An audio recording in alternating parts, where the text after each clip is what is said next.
आफूलाई कसैले आलोचना गरोस्, विरोध गरोस्, गाली गरोस् सहन्छु। ले दिएको बलिदानप्रतिको अपमान, विगतका सङ्घर्ष र बलिदानहरूप्रतिको अपमान, प्रणालीको अपमान, संविधानको अपमान, यो कुरा सही हुन सक्दैन। 9 दशकभन्दा लामो समयदेखि बलिदानपूर्ण सङ्घर्ष गरेर जनताले ल्याएको लोकतान्त्रिक प्रणाली, यसको सम्बन्धमा यत्रो बलिदानलाई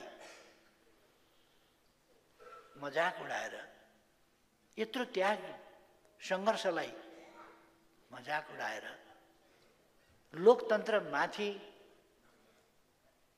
हल्का फुल्का ढङ्गले टीका टिप्पणी गरिनु वाञ्छनीय हुँदैन।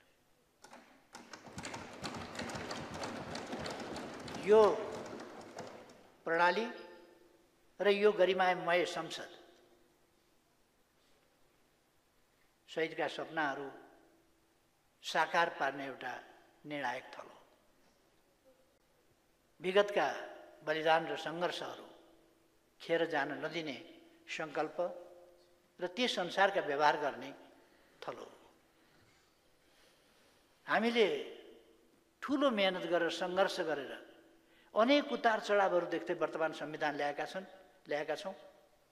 कमी कमजोरी छन् भने व्यवहारले देखाएका ठाउँमा कमी कमजोरी देखाएका ठाउँमा यस प्रणालीलाई मजबुत बनाउने गरी, लोकतन्त्रलाई मजबुत बनाउने गरी यस संविधानलाई संशोधन गरौँ। विकासलाई अगाडि बढाउने गरी, देशलाई एकताबद्ध बनाउने गरी, तर मनोवैज्ञानिक ढङ्गले देशलाई विभाजित गर्ने गरी होइन। एकताबद्ध राष्ट्रिय एकता कायम गर्ने गरी, लोकतन्त्रलाई मजबुत बनाउने गरी, संविधानलाई बलियो बनाउने गरी संविधान संशोधन